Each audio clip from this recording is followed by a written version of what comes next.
새정치민주연합의 기초선거 공천 여부가 내일 결정됨에 따라 공천이냐 무공천이냐를 놓고 지역 정가가 술렁이고 있습니다. 시도지사 경선 방식도 이번 주 안에 나올 것으로 예상됨에 따라 다양한 방식에 대한 말들이 나오고 있습니다. 광주시장 후보들을 불러 직접 들어봅니다. 허재호 회장의 황제노역이 가져온 사법부 불신 사태를 통한 긴급 점검. 우리 앞에 법은 평등한가라는 기획 보도를 마련했습니다.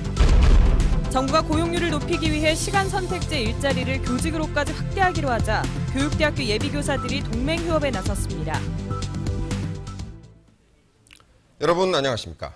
광주 MBC 뉴스데스크입니다. 새정치민주연합의 기초선거 공천 여부가 내일 결정됩니다. 시도지사를 뽑는 광역선거 경선 방식도 며칠 안에 결정될 것으로 보입니다. 결과에 따라 정치 운명이 갈릴 수도 있어서 후보들이 초긴장하고 있습니다. 첫 소식 윤근수 기자입니다. 공천이냐 아니면 무공천이냐. 국민과 당원들의 뜻을 확인할 시간이 임박했습니다. 어떻게 결정되든 되돌릴 수도 없는 상황입니다. 당내외 다양한 논란들에 대해서 종지부를 찍고 당의 역량을 집중시켜 한 길로 나아가고자 합니다. 결과에 따라서 선거 판도가 바뀔 수 있고 특히 공천을 하기로 결정하면 전략을 새로 짜야 하는 기초선거 입지자들은 애만 태우고 있습니다. 예측할 수가 없으니까 정말 힘들죠. 첫 단과 지옥을 왔다 갔다 하는 기분이 항상 계속되고 있죠. 시도지사 경선은 불확실한 상황이 계속되고 있습니다. 새정치민주연합의 경선 지역 가운데 광주시장과 전남북지사만 경선 규칙이 결정되지 않았고 그래서 전략공천인의 컷오프네 하는 확인 안 된 설들이 떠돌고 있습니다. 후보들은 예민해져 있습니다. 어떤 기준이 됐든 간에 이 시점에서 가장 중요한 것은 시민들의 선택권이 확보돼야 됩니다. 다음 주에는 경선을 시작해야 하는 새정치연합의 일정을 감안하면 시도지사 경선 룰이 이번 주 안에 나올 것으로 예상되는 가운데 후보들의 운명을 가를 결정의 순간은 점점 다가오고 있습니다. MBC 뉴스 윤문수입니다. 광주시장 경선 방식이 어떻게 될지가 가장 궁금한 후보들 중 한 분이죠. 이용섭 의원 스튜디오로 모셨습니다. 안녕하십니까? 예, 안녕하십니까? 네. 광주시장 경선에서 시민들의 선택권이 존중돼야 한다 이렇게 말씀하셨는데 전략공천은 안 된다는 뜻이죠? 그렇습니다. 광주시장은 광주 시민들이 뽑아야 됩니다. 그렇지만 전략공천은 광주 시민들의 뜻이 반영되지 않고 통합신당이 일방적으로 시장을 뽑는 것이기 때문에 네. 있을 수 없는 것이고 저는 지도부도 그런 선택을 하지 않으리라고 봅니다. 그럼 어떤 경선 방식을 선호하시는 건가요? 경선 방식은 누구에게 유리하느냐 불리하느냐 이렇게 접근하면 해결책이 나오지 않습니다. 원칙과 정도를 가야 됩니다.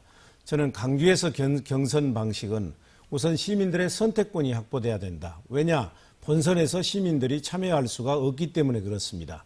그리고 두 번째는 동원선거, 조직선거, 돈선거가 되지 않아야 됩니다. 이 두 가지 원칙만 지켜진다면 저는 당이 결정하는 경선 방식을 수용할 것입니다. 구체적으로 말씀드리면 100% 여론조사나 50% 여론조사 플러스 50% 선거인단 제도, 이런 제도들이 무난하리라고 생각을 합니다. 네, 보도를 보니까 컷오프 얘기도 나오는 것 같은데 후보를 3명에서 2명으로 줄이자는 데는 동의를 하시는 건가요? 그것은 지도부에서 결정될 문제라고 생각을 합니다. 지켜보겠습니다. 네. 오늘 기자회견에서 영호남을 잇는 고속철도망 공약을 내놓으셨죠? 이건 어떤 겁니까? 이제 광주에서 수도권 간 남북철도망은 우리가 비교적 잘 발달이 됐습니다. 그렇지만 광주와 부산, 광주와 대구 간 이런 동서 간 교통 인프라는 매우 미흡합니다. 그래서 광주와 부산, 광주와 대구 간 고속화 철도망을 연결시켜서 광주에서 부산까지는 2시간, 그리고 광주에서 대구까지는 1시간 네. 30분대로 연결을 해서 사람과 돈과 기업이 찾아오는 그런 경제도시 광주를 만들어서 300만 광주 시대를 열어가겠다는 것입니다.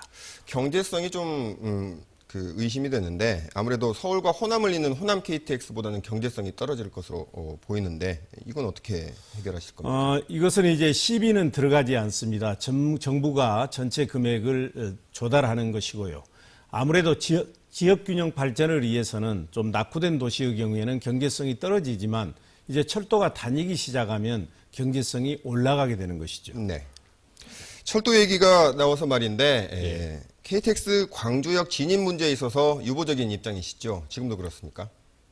강주역 KTX 진입 문제는 벌써 수년째 논란이 되어 온 문제입니다. 그런데 그동안 결론을 내지 않고 있다가 선거를 눈앞에 두고 이 문제를 선거 쟁점화하는 것은 저희가 매우 의심스럽습니다. 왜냐하면 선거 때는 아무래도 표가 급하기 때문에 그 결정이 강주의 발전이나 시민들에게 도움이 되지 않을 수가 있습니다. 배가 산으로 갈 수 있다는 얘기죠. 네. 그리고 또 하나 중요한 것은 강주역을 이용하는 시민들의 불편을 제거하는 것도 매우 중요하지만 강주역 부근에 낙후된 도심을 어떻게 개발할 것이냐, 네. 이게 매우 중요합니다. 그래서 저는 7월 1일 날 새 시장이 되면 강주역 이용 시민들의 교통 편의를 획기적으로 제고하면서 구도심을 활성화할 수 있는 종합적인 대책을 네. 바로 발표할 것입니다. 아직도 입장은 좀 유보적인 것 같은데 혹시 광주역이 북구에 있고 의원님 지역구는 광산구고 그래서 북구 지역 표를 의식해서 말씀을 못 하시는 건 아닙니까? 북구 지역의 표를 의식한다면 일방적으로 북구 주민들에게만 유리한 대책을 발표할 수도 있죠. 네. 그렇지만 제가 시장이 되려고 하는 것은 강주 전체를 균형 있게 발전시키려고 하는 것이기 때문에 그렇게 표만을 의식해서 얘기하는 것은 적절하지 않다고 봅니다. 네. 저번에 출마 선언 때 아름다운 경선 하겠다고 말씀하셨는데 예. 지금 상대 측 후보에서는 이게 아름다운 경선이냐, 네거티브 선거전을 하고 있다 이렇게 얘기를 하고 있습니다. 글쎄요, 저는 왜 그런 얘기가 나오는지 이해가 되지를 않습니다. 지난 2월 5일 제가 출마 선언한 이후에 저는 어느 후보에 대해서도 비방이나 음해를 한 적이 없습니다. 네. 심지어는 12사람이 기소된 관건 선거에 대해서도 저만 유일하게 성명서 하나도 발표를 안 했습니다. 네. 지금 SNS를 들어가 보면 저에 대해서 많은 음해와 비방, 근거 없는 글들이 떠돌아다니고 있지만 얼마나 조급하면 이런 글들이 나올까 네. 그렇게 이해를 하고 일체 대응을 안고 있습니다. 네. 저는 앞으로도 아름다운 경선을 위해서 저의 길을 갈 것입니다. 네, 오늘 말씀 고맙습니다. 예, 감사합니다. 네, 다음 소식입니다. 이병환 전 노무현 대통령 비서실장은 새정치민주연합의 광주시장 후보 경선을 놓고 특정 계파의 지분설이 나도는 등 이상 기류가 감지되고 있다며 그런 일은 시민들이 용서하지 않을 것이라고 밝혔습니다. 이병환 전 실장은 광주시장 경선을 놓고 전략공천설에 이어 특정 계파의 선택을 강요하는 듯한 경선 방식이 흘러나오는 배경에 의문이 든다며 지분 나누기가 사실이라면 새정치는 실종될 것이라고 주장했습니다. 광주 지역 취업자 수가 크게 증가했습니다. 기아자동차의 대규모 채용과 요양병원의 증가가 이런 추세를 이끈 것으로 분석됐습니다. 이재원 기자입니다. 지난달 광주 지역의 취업자는 72만 7천 명, 지난해 같은 기간에 비해 무려 6%포인트 상승한 4만 1,000명이 증가했습니다. 이는 전국 평균 2.6%보다 3.6%포인트나 높은 수치입니다. 취업자 수 증가는 고스란히 고용 증가로 이어져 고용률이 석 달 만에 다시 58%대로 올라섰습니다. 이처럼 높은 취업자 수 증가는 지난달 500명을 신규 채용했던 기아자동차의 영향이 컸던 것으로 분석됩니다. 또 1년 전에 비해 10곳이나 늘어난 요양병원과 활발해지고 있는 아파트 분양 시장도 영향을 미쳤던 것으로 통계청은 분석하고 있습니다. 관공업과 건설업, 전기, 통신 등 모든 분야에서 전반적으로 취업자 수가 상승하면서 경기 회복에 대한 기대감도 높이고 있습니다. 반면 대규모 채용이 없었던 전남 지역은 취업자 수가 5천 명 감소하면서 실업률도 3.7%로 지난해보다 1.6%포인트 상승했습니다. MBC 뉴스 이재원입니다. 현대 기아자동차가 호남권 인재 발굴을 위해 채용 박람회를 마련했습니다. 오늘 김대중 컨벤션 센터에서 열린 채용 박람회에는 광주와 전남 지역에서 현대기아차 46개 협력사가 참여해 지역 인재 확보에 나섰습니다.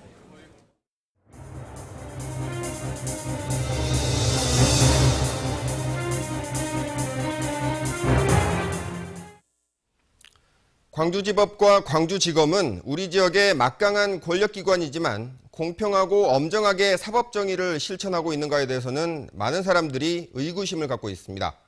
이번 허재호 회장의 황제 노역을 계기로 광주 MBC는 지역사회의 뿌리 깊은 사법 불신과 그 원인, 대안을 생각해보는 기획보도를 마련했습니다. 오늘은 먼저 뿌리 깊은 사법 불신 현상을 김인정 기자가 취재했습니다. 공평하게 안 되고 재벌을 더 봐줄 것 같다. 평등했다면 그런 일이 일어나지 않죠. 이제 부자 같은 경우는 이제 돈도 어느 정도 있으니까 권력이랑 그런 것도 좀 이용할 수 있는 것 같고. 이곳에서 잠시 사람들을 붙잡고 서민과 재벌이 법 앞에 평등한지를 물었는데 그렇다고 대답하는 사람이 없었습니다. 실제로 통계를 봐도 10명 중 8명이 유전 무죄, 무전 유죄가 있다고 대답했고 재판부 판결이 공정하지 않다고 생각하는 사람도 10명 중 7명에 달했습니다.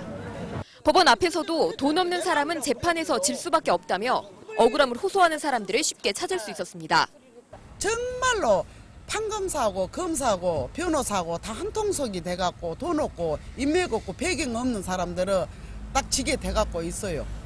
내가 해보니까 너무 억울해가지고. 사법 불신 때문에 극단적인 행동을 하는 경우도 있습니다. 지난 2007년 벌어진 부장판사 석공테러 사건이나 광주에서 검찰 수사를 못 믿겠다며 부장검사를 피습한 사건이 대표적인데 사건 발생 6년째 이 남성은 여전히 법원과 검찰을 배회하며 억울하다고 주장하고 있습니다. 이거 법이 그 공평한 거 하나도 없죠. 이거 죽이려고 그런다니까. 일부 걔한테 법이 이 나라 법은 이제 법이 아니다 이거예요. 이거 있을 수 없는 겁니다 이게. 결국 이런 불신을 자초한 건 사법부라는 지적도 나옵니다. 재벌 봐주기 내지는 유전무죄에 대한 판결들을 지속함으로써 이러한 사법 불신을 초래한 측면이 있다고 볼 수가 있습니다. 따라서 이러한 문제들에 대해서 겸허한 자기 반성이 있어야 함에도 불구하고 깊어진 사법 불신이 이대로 방치된다면 법치주의의 근간은 흔들릴 수밖에 없습니다. MBC 뉴스 김민정입니다. 5.18 유족회 등 5월 단체들은 정호원 총리가 한 기념국 지정을 위해 국민 공감대 형성이 먼저라는 발언에 충격과 분노를 금할 수 없다며 이 무리한 행진곡은 역대 대통령들이 기념식에서 함께 부르고 여러 나라에서 번안을 불리고 있는데도 정작 우리만 거부당하는 수모를 겪고 있다고 강조했습니다. 민주화운동 정신계승 국민연대도 국가보훈처 박승춘 처장의 해임을 요구했습니다. 전교조 광주지부장을 지냈던 교육계 원로들이 장희국 광주시 교육감에 대한 지지를 선언했습니다. 오종렬 한국진보연대 상임대표 등 전교조 출신 교육계 원로 4명은 오늘 기자회견을 갖고 장희국 교육감은 청렴하고 행복한 교실을 만들기 위해 지난 4년 동안 노력했다며 민선 2기 민주진보 교육감 후보로 장 교육감을 지지한다고 밝혔습니다. 장 교육감은 오늘 오전 광주시 교육감 선거 예비 후보로 등록하고 본격적인 선거운동에 돌입했습니다. 광주의 한 사립학교 교사 채용 과정에서 불공정 행위가 있었다는 의혹이 제기됐습니다. 광주 모 사립학교재단 비상대책위원회는 지난 1월 교사 6명을 채용하는 과정에서 재단 이사장이 평가에 관여하고 면접 문제가 유출되는 등 불공정 행위가 있었다고 주장했습니다. 문제가 된 학교 재단에서는 지난 2009년에도 교사 채용 과정에서 순위 조작 사건이 발생해 학급수 감축 등의 불이익을 받았습니다. 친환경 이유식을 전문으로 생산하는 공장이 나주에 문을 열었습니다. 오늘부터 가동에 들어간 청담은 팜투베이비 나주 공장에는 연간 친환경 이유식 300만 개를 생산할 수 있는 전용 시설이 갖춰져 있습니다. 이번 팜투베이비 나주 공장의 가동으로 지역의 친환경 농산물 판로 확대와 고용 창출로 인한 지역 경제 활성화에 도움이 될 것으로 기대됩니다.